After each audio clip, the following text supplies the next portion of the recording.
වලට අද මං උයන්න උගන්වනවා කුකුළු මස්. ඔව් කුකුලා. බලාගෙන ඉන්න.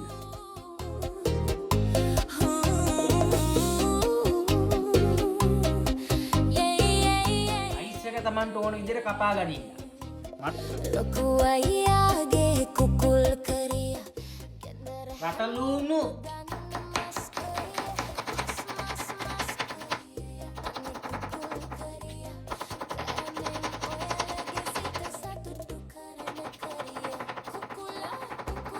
කරපිංචා සුදුලුණු ඉඟුරු රම්පේ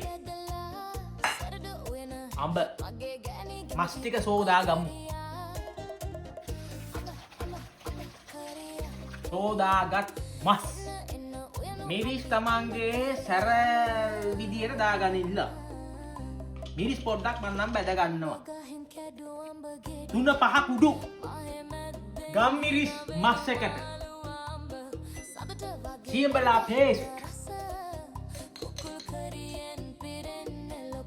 උයාගෙන කාපල්ලා අනුන්වම කන්න ඉන්නේ මොනවා හරි හදාගෙන කාපල්ලා උඹලා අපෝ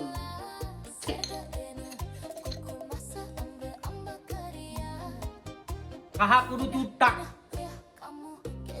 ලිබට මේක අඹ මාළුවට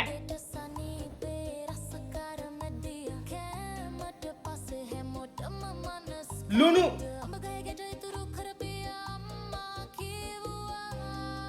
ගොබ්බේ දීපු ස්පෙෂල් මසාලා ශ්‍රී ලංකන්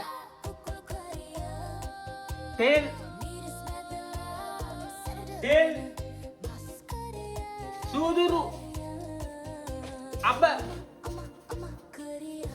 එනකල් කරපු නැති ඉඟුරු සුදුලුණු ලුණු කරපිංචා රම්පේ හැඳිදාපා මිරිස් වල්පයක් අබේකට කහ චුට්ටක් ගම් මිරිස් 3-5 බැදපු මිරිස් ස්පෙෂල් බැදපු 3-5